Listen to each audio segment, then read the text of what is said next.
بسم اللہ الرحمن الرحیم۔ السلام علیکم ورحمۃ اللہ وبرکاتہ۔ آج 7 ستمبر ہے۔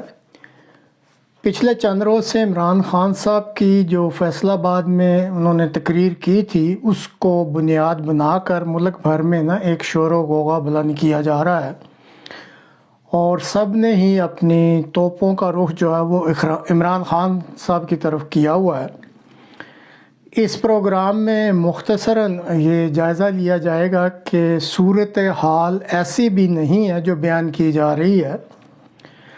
سب سے پہلے آپ کو عدلیہ اور سیاسی اکابرین کے چند بیانات سنائے جائیں گے جو وہ فوج کے جو سربراہ ہیں ان کے بارے میں دیتے رہے ہیں، اور پھر عمران خان صاحب نے جو فیصل آباد کے جلسے میں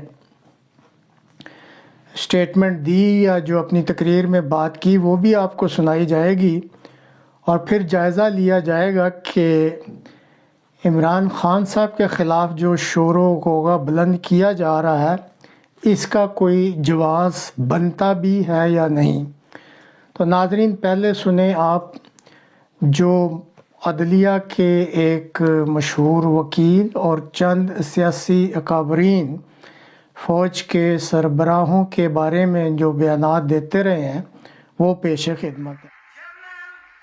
جو 22 کروڑ عوام کے اوپر ایک جنرل 22 کروڑ عوام کے اوپر حاوی ہے، بھاری ہے،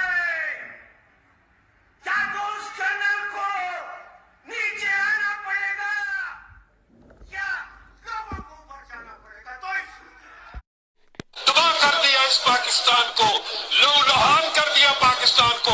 نواز شریف، آپ پاکستان تم ٹھیک کرو، خراب کریں یہ فوج کے جنرل اور ٹھیک کریں نواز شریف آگے۔ میں اس بات پہ کنونسڈ ہوں کہ ڈیفنس بجٹ کو اور بھارت کے ساتھ جو پیس پروسیس ہے اس کو الگ الگ دیکھیں۔ میں ڈی ایچ اے کے خلاف ہوں۔ میں سمجھتا ہوں کہ فوج کو پلاٹ نہیں بانٹنے چاہیے، جنرلوں کو پراپرٹی ڈیلر نہیں ہونا چاہیے۔ 65 میں فیک جو ہے وکٹری ڈکلیئر کی، وہ پوچھا آپ نے، انہوں نے سیاچین ہارا آپ نے پوچھا ہم سے، انہوں نے کارگل ہارا آپ نے پوچھا۔ جنرل فیض، یہ آپ کے حلف توڑنے کی صرف ایک مثال ہے، ایک آپ نے اپنے حلف کے ساتھ بے وفائی کی ہے۔ اگر یہی وقت آپ نے پیشہ ورانہ دفاعی امور پر صرف کیا ہوتا تو ہمارے کشمیری بہن بھائی کبھی ان مصائب سے دوچار نہ ہوتے جن سے وہ آج دوچار ہیں۔ جنرل قمر جاوید باجوہ صاحب، یہ سوغات آپ ہی کی دی ہوئی ہے، آپ ہی اس مصیبت کی ماری قوم کی پریشانیوں کا موجب ہے۔ جنرل قمر جاوید باجوہ صاحب، آپ نے ہماری اچھی بھلی چلتی حکومت کو رخصت کروایا اور ملک و قوم کو اپنی خواہشات کی بھین چڑھایا۔ ممبران پارلیمنٹ کی خرید و فروخت جس سے ہم عرصہ دراز سے جان چھڑا چکے تھے، دوبارہ آپ نے شروع کروائی۔ ججوں سے زور زبردستی سے فیصلے آپ نے لکھوائے۔ انصاف کرنے کے جرم میں جسٹس شوکت عزیز صدیقی اور قاضی فائز عیسیٰ کے خلاف تمام اقدامات آپ کے ایما پر کیے گئے۔ آپ نے الیکشنوں میں عوام کے انتخاب کو رد کر کے اپنی مرضی کا نااہل ٹولہ اس قوم پر مسلط کیا۔ نتیجے میں ہونے والی بربادی کے بھی آپ ہی ذمہ دار ہیں۔ جنرل باجوہ صاحب، جواب آپ کو ہی دینا پڑے گا، آپ کو۔ تو آپ نے یہ بیانات سنے۔ اب جو عمران خان صاحب نے فیصل آباد کے جلسے میں بات کی تھی وہ بھی سن لیں۔ نومبر میں نیا آرمی چیف آنے والا ہے،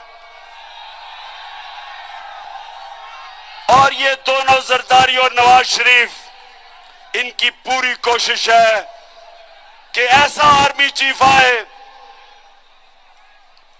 جو یہ اپنا کوئی فیورٹ لے کے آئے۔ یہ اپنا آرمی چیف لانا چاہتے ہیں کیونکہ پیسہ انہوں نے چوری کیا ہوا ہے۔ یہ ڈرتے ہیں کہ یہاں کوئی تکڑا آرمی چیف آ گیا، ایک محب وطن آرمی چیف آ گیا تو وہ پوچھے گا ان سے. تو اس ڈر سے یہ بیٹھے ہوئے ہیں کہ یہ دونوں مل کے اپنا آرمی چیف اپوائنٹ کریں اب گے. یہ کچھ پرانے جو لیڈرز ہیں جو کہ اس وقت موجود بھی ہیں عدلیہ کے یا جو وکلاء کے اسی طرح سیاسی اکابرین ان کے بیانات اور عمران خان صاحب کا بھی آپ نے بیان سن لیا. اب ناظرین جو حب الوطنی یا محب وطن ایک سادہ سی زبان میں اس کو کہتے ہیں کہ جو اپنے جو ذاتی اور سیاسی مفادات کو بالائے طاق رکھتے ہوئے آئین اور قانون کے دائرہ کار میں رہتے ہوئے اپنے فرائض سر انجام دے. اب ماضی میں آرمی کے سربراہ کیا کرتے رہے ہیں اس کو دہرانے کی ضرورت نہیں ہے کیونکہ سب جانتے ہیں. اور جو اس وقت سربراہ موجود ہیں ان کے بارے میں اول تو سب کو پتہ ہے، اگر نہیں بھی پتہ تو یہ بیان کرنا ضروری ہے کہ ان کے جو سسر تھے جنرل اعجاز صاحب، انہوں نے نواز شریف صاحب سے ان کے کچھ تعلقات تھے تو ان سے بات کی کہ اگر آپ یہ جنرل باجوہ صاحب کو چیف آف آرمی اسٹاف بنا دیں گے تو میں آپ کو ضمانت دیتا ہوں کہ ایک تو یہ مارشل لاء نہیں لگائیں گے اور پھر آپ کے وفادار رہیں گے. اب ناظرین آپ خود فیصلہ کر لیں کہ جب سے یہ بنے ہیں chief of army staff general Bajwa جو ہیں، تو کیا یہ بانی پاکستان کے جو رہنما اصول تھے ایک فوج کے سربراہ کے لیے، کیا یہ ان اصولوں کے مطابق اور آئین پاکستان کے جو اصول دیے ہوئے آئین پاکستان میں ان کے جو فرائض ہیں، کیا اس کے مطابق یہ اپنے جو فرائض سر انجام دے رہے ہیں؟ اور اگر یہ اس کے مطابق نہیں دے رہے آئین اور جو رہنما اصول تھے قائد اعظم محمد علی جناح کے، تو پھر اگر کوئی ان کی حب الوطنی پر انگلیاں اٹھاتا ہے تو ظاہر ہے یہ انگلیاں تو اٹھیں گی. اب اس سے ملتی جلتی بات کو ہی عمران خان صاحب نے بڑی جرأت اور واضح الفاظ میں مطلب اسی بات کی طرف انہوں نے اپنے فیصلہ آباد کے جلسے میں اشارہ کیا ہے. انہوں نے کسی جرنل کا نام نہیں لیا، اس کے برعکس پہلے جو آپ کو بیانات سنائے اس میں تو نام بھی لیے جاتے رہے ہیں. لیکن اس سے آپ اتفاق کریں گے کہ اس ملک کا جو ہے وہ ماضی اس چیز کا گواہ ہے کہ اس ملک میں جو آرمی چیف یا فوج کے سربراہ کا جو رتبہ یا عہدہ ہے وہ ایک سیاسی عہدہ بن چکا ہے، اور افہام و تفہیم ہوتی ہے اور معاہدے ہوتے ہیں آپس میں، اور اس افہام و تفہیم اور معاہدے کرنے کے بعد ہی وزیر اعظم جو بھی ہوتے ہیں وہ آرمی کے سربراہ کا انتخاب کرتے ہیں. اب جب وہ انتخاب ہو جاتا ہے تو اگر آرمی کا سربراہ بانی پاکستان کے جو فوج کے لیے رہنما اصول ہیں ان کے فرائض کے بارے میں اور آئین میں جو ان کے ذمہ داریاں دی گئی ہیں، اگر ان کو مد نظر نہیں رکھتے اور اپنے ذاتی اور سیاسی مفادات جن کے انہوں نے وعدے کیے ہوتے ہیں اور جیسے ماضی میں ہوتا رہا ہے، تو اگر ان کو وہ اہمیت دیتے ہیں تو پھر حب الوطنی پر اگر کوئی انگلی اٹھاتا ہے تو یہ اس کا قصور نہیں ہے.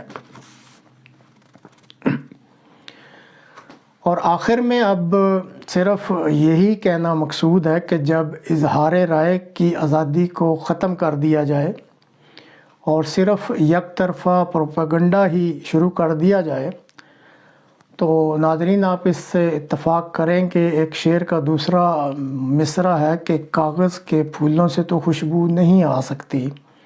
ایک طرف کا پروپیگنڈا آپ جو مرضی کرتے رہیں. آج کل جو ہے وہ ڈیجیٹل دور ہے، سوشل میڈیا کا دور ہے، اور عوام بھی اب اتنی بے وقوف نہیں رہی کہ وہ صرف میڈیا پہ جو پرسن بیٹھ کے آ کے یک طرفہ پروپیگنڈا کرتے رہتے ہیں تو اسی پہ وہ یقین کریں. ان کو کافی چیزوں کا علم ہو چکا ہے اور وہ خود بھی تجزیہ کر سکتے ہیں اور انالیسس کر سکتے ہیں کہ کون کیسی بات کر رہا ہے اور کس کی بات میں زیادہ وزن ہے۔ اب بدقسمتی سے ہمارے میڈیا پرسنز جو ہیں وہ بھی نہ جانے کس دباؤ کے تحت جو ہے وہ یک طرفہ پروپیگنڈا ہی کر رہے ہیں اور حق کا ساتھ نہیں دے رہے، لیکن کہتے ہیں نا کہ حق چھپ نہیں سکتا۔ ان کو شاید کچھ عرصے بعد اس چیز کا احساس ہو جائے گا کہ جس چیز کا یہ یک طرفہ پروپیگنڈا کرتے رہے ہیں ویسے بات نہیں تھی۔ اسی طرح جو ISPR پہ جنرل صاحب فوج کے ترجمان کے یا دفاعی افواج کے ترجمان کی حیثیت سے آتے ہیں، ان کے لیے صرف اتنا ہی عرض ہے کہ اگر 2 یا 3 جنرل غم و غصے کا اظہار کرتے ہوں تو وہ یہ بیان مت دیا کریں کہ پوری دفاعی افواج میں غم و غصے کی لہر دوڑ گئی ہے۔ 2-3 جنرل جو ہیں وہ پورا ادارہ نہیں ہوتے۔ پاکستانی فوج ایک عظیم ادارہ ہے اور اس میں کم از کم آرمی میں 7 لاکھ سے زیادہ جو جوان اور افسران ہیں، تو 2-3 جنرلز جو اوپر ہوتے ہیں اگر ان میں غم و غصہ کی لہر دوڑ دی جائے تو پورے ادارے کی طرف سے یہ کہا جائے کہ ان میں غم و غصہ کی لہر دوڑ گئی ہے، تو یہ کوئی منطقی بات نہیں بنتی۔